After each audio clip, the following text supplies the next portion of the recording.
Saya itu alhamdulillah hafal silsilah ulama-ulama Banten.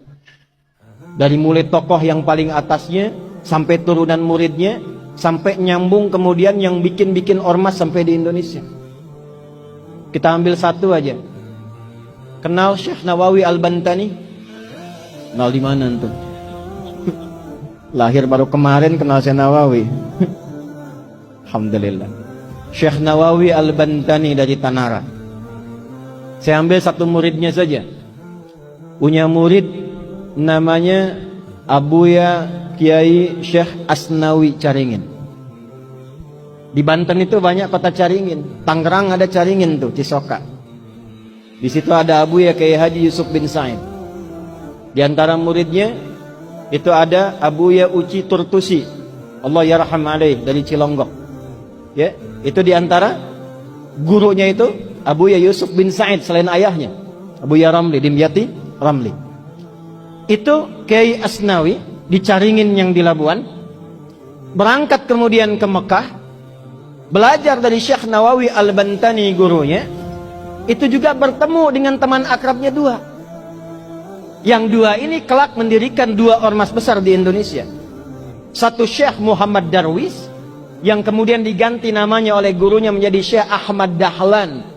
Pulang kemudian ke Nusantara mendirikan Jam'iyah Muhammadiyah 18 November 1912. Satu lagi Hadratus Syekh Kiai Haji Muhammad Hashim bin Asy'ari, yang kemudian pulang ke Nusantara mendirikan Jam'iyah Nahdlatul Ulama 31 Januari 1926. Pulang.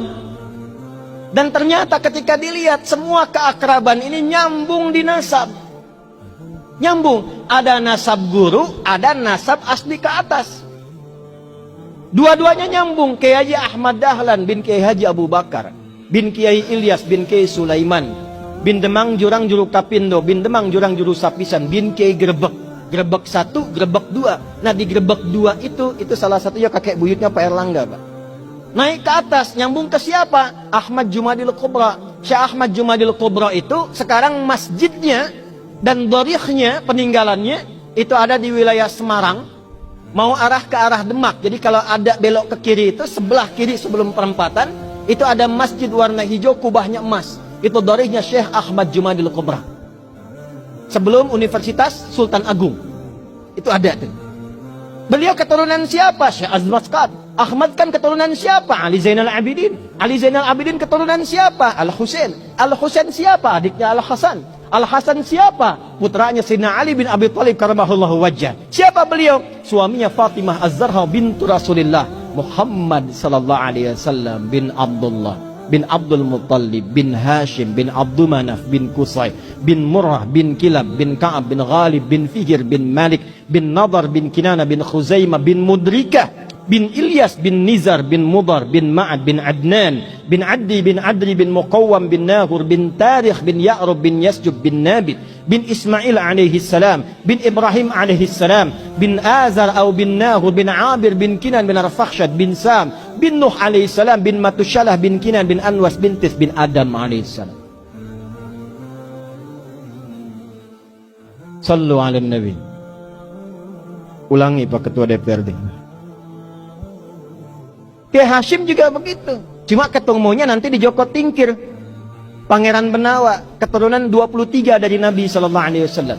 Kiai Haji Muhammad Hashim bin Asy'ari bin Abdul Wahid bin Abdul Halim. Abdul Halim dikenal dengan Pangeran Benawa, nama bekennya dikenal dengan Joko Tingkir bin Abdul Aziz bin Abdurrahman. Siapa itu beliau? Walid Raden Ainul Yakin. Siapa beliau? Anak dari Sunan Giri. Nyambungnya lagi ke atas seperti nasabnya Kiai Haji Ahmad Dahlan.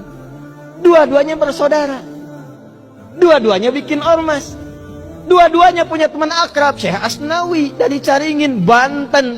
Menularkan murid-murid, diantaranya ada yang di Tangerang juga. Di Ciputat ada Ustadz Mehmet. Jakarta Kiai Haji Ahmad Khatib. Ya, itu menantunya. Istrinya itu Ratu Iyot namanya. Ya, turun. Itu diantara sekian banyak. Pakunya di mana? Banten. Dari situ kemudian nyambung. Sampai turun kemudian nasab-nasab itu. Tersambung sampai tuan gurunya dari nasab tariqahnya Syekh Abdul Qadir Al-Jailani. Dari nasab kepemimpinannya sampai ke Prabu Siliwangi. Punya 3 orang anak.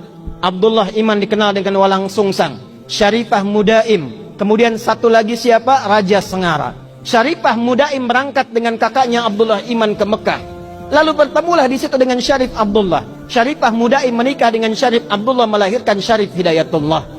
Pulang kemudian ke daerahnya, bertemu dengan kakeknya Prabu Siliwangi, diberi daerah di Gunung Jati, dikenal dengan Sunan Gunung Jati. Punya anak-anak, anak pertama laki-laki Muhammad.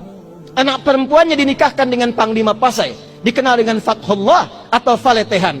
Menikah kemudian, lalu bertugas di wilayah kemudian dikenal dengan Batavia, membebaskan Batavia dari kumpungan penjajah pada saat itu di bulan Juni 1527. Makanya sampai sekarang milad Jakarta itu di Juni. Maka kemudian dirubah namanya, diambil dari surat Al-Fatah. Ya, surah ke-48 ayat pertama. Inna fatahna laka fatham mubina. Fatham mubina itu bahasa lokalnya disebut dengan Jayakarta, disingkat menjadi Jakarta. Dari keturunannya turunlah kemudian Maulana Hasanuddin. Maulana Hasanuddin kemana? Di Banten. Sampai kemudian nyambung ke Makassar. Di Banten ini luar biasa. Banten ini pakunya. Banten ini imannya kuat. Jadi kalau ada orang Banten kemudian imannya lemah, dipertanyakan kebantenannya.